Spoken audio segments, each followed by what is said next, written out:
銷量碾壓七喜1倍，繼可口百事可樂的100年爭霸後，雪碧又是怎麼幹掉七喜的？咱們一提到飲料界的神仙打架，都會立刻想到可口可樂和百事可樂的100年恩怨，但很少有人知道啊，他們旗下的老二雪碧和七喜同樣也是精彩了半個世紀。曾經的七喜可以說是把雪碧按在貨架角落摩擦了幾十年，但風水輪流轉，如今雪碧在全球的年銷售額能甩七喜8條街，在中國市场更是做到了一提檸檬味汽水先享雪碧的境界。那麼問題來了，曾是七喜手下敗將的雪碧，到底靠什麼完成了這場漂亮的翻身仗呢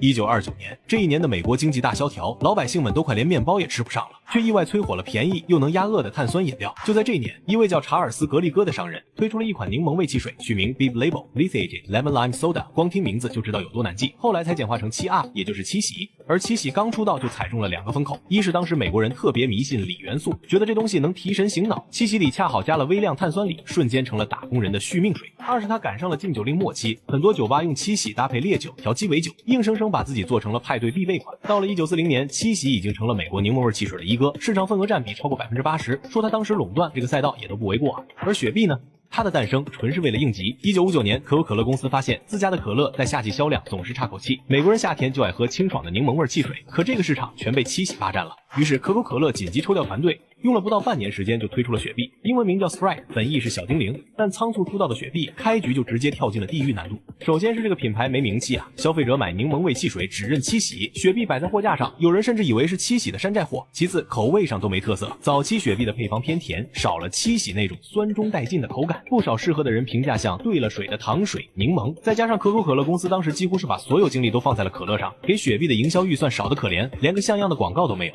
所以在1960年到1970年這10年裡是雪碧最黑暗的時刻，在美国市場它的份額始終徘徊在5%以下。可七喜呢，隨便一個促銷活動就能把雪碧的銷量壓得死死的。不過啊，七喜的霸主地位也沒站穩。1948年，美国食品药品監督管理局發現碳酸鋰長期飲用對身體有害，所以就要求七喜移除這種成分。可沒了提神的賣點，七喜只能把口號改成清爽解渴。可這樣的話，那自己的汽水就跟其他汽水沒區別了。而且當時七喜的母公司只是個小公司，既沒有可口可樂那樣的供應鏈優勢，也沒有足夠的錢在做全國推廣，只能靠區域經銷商慢慢鋪貨。而這場意外就正好給了雪碧翻身的機會。1975年，雪碧迎來了救世主，可口可樂美國區的營銷總監決定讓雪碧換賽道，不去跟七喜搶成年人的生意，專門做年輕人的專屬汽水。第一步就是改配方，他把雪碧裡的糖含量降低30%，增加了檸檬酸的比例。配方改完後，又開始升級定位打廣告。結果呢，投放第1個月，雪碧的銷量就暴漲200%。這一階段，雪碧和七喜的差距開始縮小，直到1985年，雪碧在美國的市場份額已經漲到了25%，